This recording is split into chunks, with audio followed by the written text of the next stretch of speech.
በቅድሚያም የአርቲስት አንዱዓለም ጎሳ እጮኛ ቀነኒ አዱኛ አሟሟት በተገናኘ ቢቢሲ ሰፊ ዘገባ ይዞ ወጥቷል። ቢቢሲ ባወጣው ዘገባ ቀነኒ ንጋት 11 ሰዓት አካባቢ ህይወቷ እንዳለፈና ከሚኖሩበት ህንፃ መውደቋን ዘግቧል። በኦሮምኛ ሙዚቃዎቹ የሚታወቀው አርቲስት አንዱዓለም ጎሳ ከእጮኛው ቀነኒ አዱኛ ሞት ጋር በተያያዘ በፖሊስ ጥያቄ እንደተደረገለትም ተሰምቷል። በማህበራዊ ሚዲያ በርካታ ተከታዮች ያሏት ቀነኒ አዱኛ ባሳለፍነው ማክሰኞ ጠዋት መሞቷን ተከትሎ በርካቶች ሀዘናቸውን ከመግለጽም ባሻገር የሞታው ምክንያት እንዲጣራ እየጠየቁ ይገኛሉ ያለው ቢቢሲ ፖሊስ በጉዳዩ ላይ ዘገባ እስከተጠናከረበት ሰዓት ድረስ አስተያየት ከመስጠት ተቆጥቧል። ቢቢሲ የቀነኒን ሞት ምክንያት ለማጣራት ከፖሊስ መረጃ ለማግኘት ያደረገው ጥረት እንዳልተሳካለት ገልጾ የአርቲስት አንዱዓለም ማኔጀር የሆነው ሌሊሳ ኢንድሪስ የአስክሬን ምርመራው በሚኒሊክ ሆስፒታል እንደሚደረግና የሟች የቀብር ስነ ስርዓትም በዛሬው ዕለት እንደሚከናወን ለቢቢሲ አፋን ኦሮሞ ገልጿል። ቀነኒ ከሚኖሩበት ህንፃ መውደቋንና ንጋት 11 ሰዓት አካባቢ ህይወቷ ማለፉን ሌሊሳ ተናግሮ አንዱዓለምና ቤተሰቦቹ ወድቃ እንዳገኟት አስታውቋል። ሌሊሳ ንጋት 11 ሰዓት አካባቢ ስልክ ተደውሎ ቀነኒ ጉዳት ደርሶባት ሆስፒታል እንደገባች እንደተናገረው ገልጾ እስካሁን ባለው መረጃ መሰረትም ከአምስተኛ ፎቅ ወድቃ ነው የሞተችው፣ ሁኔታውን ለማጣራት ምርመራ ተጀምሯልም ብሏል። ማኔጀሩ አክሎም መኖሪያ ቤቱ አዲስ አበባ አራብሳ ሰንሻይን ተብሎ የሚታወቅ አካባቢ መሆኑን ጠቅሶ ጥንዶቹ በስፍራው ከአንድ ዓመት በላይ መኖራቸውንም ተናግሯል። ከክስተቱ በኋላ አስክሬኗ በአቅራቢያው ወደሚገኘው ያኔት ወደ ተባለው ሆስፒታል መወሰዱን ገልጿል። እስከ ምሽት ድረስ ከቆየን በኋላ ፖሊስ መጥቶ አስክሬኑን ለምርመራ ወደ ሚኒሊክ ሆስፒታል ወሰደው። ቀጥሎም ሱሉልታ ወደሚገኙ ቤተሰቦቿ አስክሬኑ ተወስዷል ብሏል። የቀብር ስነ ስርዓቷን በአዲስ አበባ በዛሬው ዕለት እንደሚፈጸምም ገልጿል። ሌሊሳ እንደሚለው ከሆነ አርቲስት አንዱዓለም በአሁኑ ወቅት ለምርመራ በፖሊስ ጣቢያ ይገኛል በማለት ምሽቱን ለቢቢሲ የገለጸ ሲሆን አንዱዓለም ነው ወደ ሆስፒታል የወሰዳት። ፖሊስ መጥቶ ለምርመራ እሱን ይዞት ሄዷል። ከዚህ ውጭ በማህበራዊ ሚዲያ የሚሰራጩ ወሬዎች አሉባልታ ናቸው። አንዱዓለምን ወደ ፖሊስ ጣቢያ የወሰዱት ቃሉን ለመቀበል ብቻ ነው ሲል አብራርቷል። ማኔጀሩ በማህበራዊ ሚዲያ የሚሰራጩ የተለያዩ መረጃዎችም የተሳሳቱ ናቸው በማለት የገለጸ ሲሆን ጉዳዩ እስኪጣራ ድረስ ሰዎች በትዕግስት እንዲጠባበቁ የፖሊስን መግለጫ ለመስማት እንዲጠብቁ ብሏል። ጥንዶቹ በቅርቡ ትዳር የመመስረት እቅድ እንደነበራቸው ማኔጀሩ ለቢቢሲ የገለጸ ሲሆን ቢቢሲ ከቀነኒ ቤተሰቦች እንዲሁም ከአንዱዓለም ቤተሰቦችና ከፖሊስ ተጨማሪ መረጃ ለማግኘት ጥረት እያደረገ መሆኑን ገልጿል። በኢንጂነሪንግ ዲግሪ ከአርባ ምንጭ ዩኒቨርሲቲ የተመረቀችው ቀነኒ በሞዴሊንግ በማስታወቂያ ስራዎችና በማህበራዊ ሚዲያ ዝናን ማትረፏን ገልጿል። በሚቀጥለው ቅዳሜ ልደቷን ለማክበር በሚል ፎቶዎች እየተነሳች እንደነበረ ቢቢሲ ከቅርብ ሰዎቿ ለመረዳት እንደቻለ ገልጾ ቢቢሲ ለዚህ ዘገባ የአንዱዓለም ማኔጀርን እስካናገረበት ማክሰኞ ትናንትና ምሽት ድረስ ድምፃዊው ለጥያቄ በፖሊስ ጣቢያ መሆኑን ከቅርብ ሰዎችም ተገልጿል ብሏል። ፖሊስ ለክስተቱ እያካሄደ ያለው ምርመራ እስኪጠናቀቅ ድረስ ምንም አይነት መረጃ ለመስጠት እንደማይችልም ገልጿል። እንዲህ ያሉ ክስተቶች ሲያጋጥሙ ፖሊስ በስፍራው ከነበሩ ሰዎች ቃል በመቀበል እንዲሁም በአካባቢው ከሚገኙ ነገሮችም መረጃዎችን በመሰብሰብ ምርመራ እንደሚጀምር የገለጹት አንድ የፖሊስ አባል ለፖሊስ ቃል መስጠት በወንጀል መጠርጠር ማለት አይደለም፣ ስለዚህም ስለ ሁኔታው ተጨማሪ ማጣራቶች ተደርጎ ውጤቱን እናሳውቃለን ሲሉ ገልጸዋል። በሌላ ዜና የትግራይ ክልል ጊዜያዊ አስተዳደር ፕሬዝዳንት የሆኑት አቶ ጌታቸው ረዳ በጸጥታ ኃይሉ ተከደናል ሲሉ ተናገሩ። በትግራይ ክልል የተለያዩ አካባቢዎች ተኩስ መሰማቱም ተነግሯል። በዶክተር ደብረጽዮን ገብረ ሚካኤል የሚመራው ህዝባዊ ወያኔ ሓርነት ትግራይ ህወሓት የክልሉ ጊዜያዊ አስተዳደር ምክትል ፕሬዝዳንት ጀነራል ታደሰ ወረደ የሚመራው የክልሉ የሰላምና ጸጥታ ቢሮ ያወጡትን መግለጫ ተከትሎ በድጋሚ ምላሽ የሰጠው በአቶ ጌታቸው ረዳ የሚመራው ጊዜያዊ አስተዳደር ጸጥታ ኃይሉ 3 የሰራዊቱ ከፍተኛ አመራሮች መታገዳቸውን መቃወሙ ኃላፊነት የጎደለው ተግባር መሆኑን ኮንኖ ሪፖርተር በቢሮው ስር የወጣውንና ተቃውሞውን የሚገልጸውን ምላሽ የጸጥታ ኃይሉ የጊዜያዊ አስተዳደሩ አካል ሳይሆን ለአንድ ቡድን የቆመ ወታደራዊ ክንፍ መሆኑን በግልጽ ያሳየ ነው ሲል ውጥረት ውስጥ የገባውን የፖለቲካ እንቅስቃሴ የሚያባብስ እንደሆነ በመጠቆም የጸጥታ ኃይሉ ኃላፊ በህገወጥ የመሬት ወረራ በማዕድን ዝውውር እንዲሁም የወርቅና ብረታ ብረት ዝርፊያ ብሎም የኮንትሮባንድ ንግድና ህገወጥ የሰዎች ዝውውር ውስጥ የተሳተፉ አካላትን በቁጥጥር ስር እንዲውሉ በክልሉ ጊዜያዊ አስተዳደር መንግስት በኩል ትዕዛዝ ቢተላለፍም ትዕዛዙን በመተላለፍ በህግ ማስከበር ስም መንግስታዊ መዋቅሮችን የማፍረስ እንቅስቃሴ ሲደረግ ዝምታን መምረጣቸው የህወሓት ታጣቂዎች ወገንተኝነታቸው ለማን እንደሆነ በግልጽ የሚያሳይ ነው በማለት የአቶ ጌታቸው ረዳ አስተዳደር ባወጣው መግለጫ አስታውቋል። የጸጥታ ኃይሉ ህግና ስርዓትን ማስከበር ሲገባው ነገር ግን ጊዜያዊ አስተዳደሩን ክዷል ያሉት የአቶ ጌታቸው ረዳ መግለጫ በተባባሰው የዶክተር ደብረጽዮን ገብረ ሚካኤል የሚመራው የህወሓት ክንፍ ተልእኮ ለማስፈጸም ያለመ እንደሆነ ደርሼበታለሁ ያለው በአቶ ጌታቸው ረዳ የሚመራው ጊዜያዊ አስተዳደሩ የክልሉን ፕሬዝደንትም ይህንን እንደማይቀበሉ ከመግለጽም ባለፈ የፕሪቶሪያውን ስምምነት ለማፍረስ መሞከሩን በግልጽ አሳይቷል ሲሉ የክልሉ ጊዜያዊ አስተዳደር ፕሬዝደንት አቶ ጌታቸው ረዳ ለክልሉ ጊዜያዊ አስተዳደር ምክትል ፕሬዝደንትና የሰላምና ጸጥታ ካቢኔ ኃላፊ ሌተናንት ጀነራል ታደሰ ወረደ የካቲት 26 ቀን 2017 በጻፉት ደብዳቤ በክልሉ ሰራዊት ስም ጉባኤ እያካሄዱ ያሉ አካላት ከድርጊታቸው በፍጥነት ሊታቀቡ እንደሚገባ አሳስበው እንደነበረ ያስታወሰው ዘገባው ስልጣን ለማግኘትም በህገወጥ መንገድ እየተንቀሳቀሰ ነው በሚል የተወቀሰው በዶክተር ደብረጽዮን ገብረ ሚካኤል የሚመራው የህወሓት ቡድን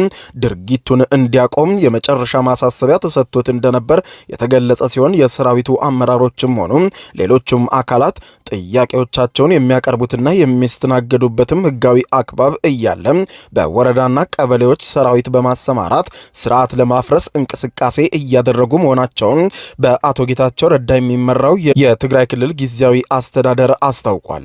ቢቢሲ ምሽቱን ባወጣው ሰፊ ዘገባ ላይ በትግራይ ክልል ውስጥ ምን እየተከናወነ ነው ሲል አትቶ ነዋሪዎችንም አነጋግሯል።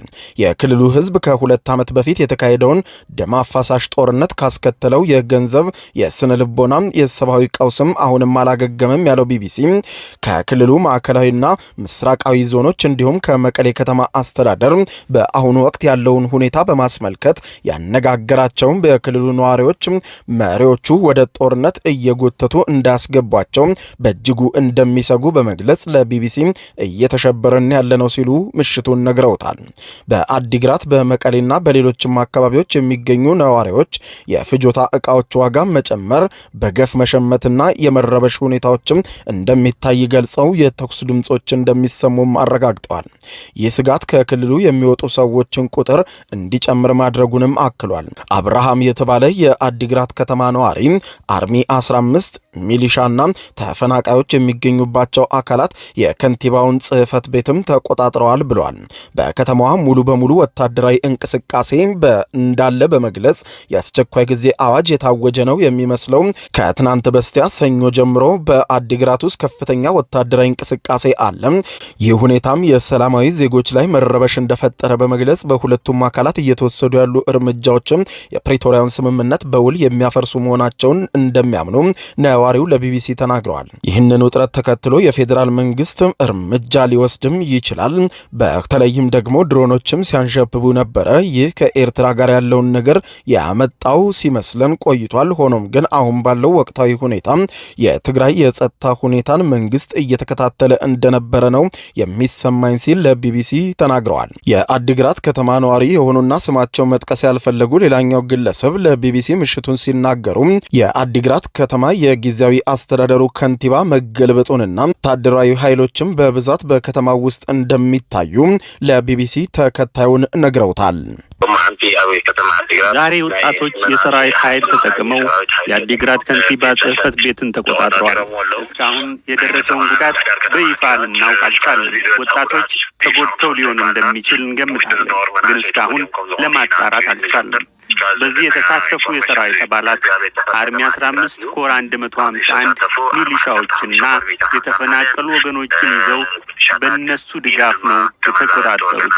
የተወሰኑ ወጣቶች ለመከላከል ሞክረው ነበር። እነዚህ መሳሪያ ይዘው ስለነበር መመጣጠን አልቻሉም። በመጨረሻ የከንቲባውን ጽሕፈት ቤት ሊቆጣጠሩ ችለዋል። ይህ ድርጊት በአዲግራት ከተፈጸመ በኋላ አሁን በአዲግራት ያለውን አሁናዊ ሁኔታ በተመለከተ የተጠየቁት እኚሁ የአዲግራት ከተማ ነዋሪ ለቢቢሲ ተከታዩን ነግረውታል። ሙሉ በሙሉ ወታደራዊ እንቅስቃሴ አለ። ኮማንድ ፖስት የታወጀ ነበር። የሆነ ሆኖ እስካሁን ድረስ በአዲግራት አስቸኳይ ጊዜ አዋጅ አልታወጀም ነበር። ግን ሁኔታውን ስታይ የታወጀ ነው የሚመስለው። ያው የትግራይ ኃይሎች ብለን ነበር የምንጠራቸው። ከዚህ ወዲያ ግን እንደዚያ ብለን ልንጠራቸው እንቸገራለን። ምክንያቱም የትግራይ ኃይል ለትግራይ ጋሻ መከታ የሚቆም ነበር። እነዚህ ግን አንድ ቡድን ወግነው ያሉ አባላት የትግራይ ኃይል ሊባሉ አይችሉም። ባለው ሁኔታ የፕሪቶሪያ ስምምነቱ ፈርሷል። ምክንያቱም ሁሉም እየተደረገ ያለው እንቅስቃሴ ከስምምነቱ አንጻር ሲታይ እንደፈረሰ የሚያሳይ ነው። ከአዲግራት በተጨማሪ የትግራይ ክልል ዋና መዲና በሆነችው መቀሌም ተመሳሳይ ስጋት እንዳለ የገለጹት የመቀሌ ከተማ ነዋሪዎችን ዝርዝር መረጃ ያዘው ቢቢሲ ያነጋገረውና ስሙ እንዲገለጽ ያልፈለገ አንድ የመቀሌ ወጣት በመቀሌ ያለውን አሁናዊ ድባብ እንዲህ በማለት ለቢቢሲ ተናግሯል። መሸበር ውስጥ ገብቷል። ጦርነት ሊጀመር ይችላል የሚል ፍርሃት ነው ያለው። ሰራዊቱ ለምን እምቢ አይልም? እነሱ ለስልጣን ፍቅር ብለው ወጣቱን በዚህም በዚያም ብለው እያሳመኑት ችግር ውስጥ እየከተቱት ነው። ዛሬ ላይ ትልቅ የሆነ ወጣት ሁሉም ስጋት ላይ ነው ያለው። በተለይ ከትናንት ጀምሮ ጦርነት ይነሳ ይሆን ወይ የሚለው ስሜት በስፋት እንደሚስተዋል የሆነዋሪ ጨምሮ አስረድቷል። ማታ ማታ ሌሊት ላይ የአውሮፕላን ድምጽ ይሰማል። ድምጹ ከተለመደው አውሮፕላን ድምጽ ለየት ያለ ነው። ሌሊት 5 ሰዓት 6 ሰዓት ነው ድምጹ የሚሰማው። ድሮን ይሆን የሚል ፍርሃት አለ። አሁን ጉጅሌ እየተባለ የሚጠራው ቡድን የሚከተለው አካሄድ አይደለም የተማረና የሚያገናዝብ ሰው ይቅርና ተራ ሰውም ልክ እንዳልሆነ ብዙ መረዳት ይችላል። ሁሉም ወጣት ለውጥ ነው የሚፈልገው። አሁን ላይ ግን በቃ ስደት ነው ምርጫው። እኔ ከማውቃቸው የሰፈሬ ሰዎች ትላንት ራሱ ብዙ ሰው ወደ አዲስ አበባ እየሸሸ ነበር። በደላላ ወደ ሊቢያና ሳውዲ አረቢያ ለመሄድ የሚሞክሩም አሉ። ምን ነካችሁ ስትላቸው 2 ዓመት ሆነን ሰላም ካጣን ይላሉ። በዚህ ጊዜ ብዙ ነገር እንሰራበት ነበር፣ ነገሮች ተበላሹ፣ በቃ መሸሽ ይሻለናል ብለው ስደትን ይመርጣሉ። ውሳኔያቸው ትክክል ቢሆንም እየወሰዱት ያሉት አደጋ ለህይወታቸው በጣም ከባድ ፈተና የሚደቅን ነው። ሌላኛው የመቀሌ ከተማ ነዋሪ የሆነው አፈወርቅ አብርሃም በመቀሌ ያለውን ሁኔታና የወጣቶችን ጉዳይ በተመለከተ ያለውን ስጋት እንዲህ በማለት ይገልጻል።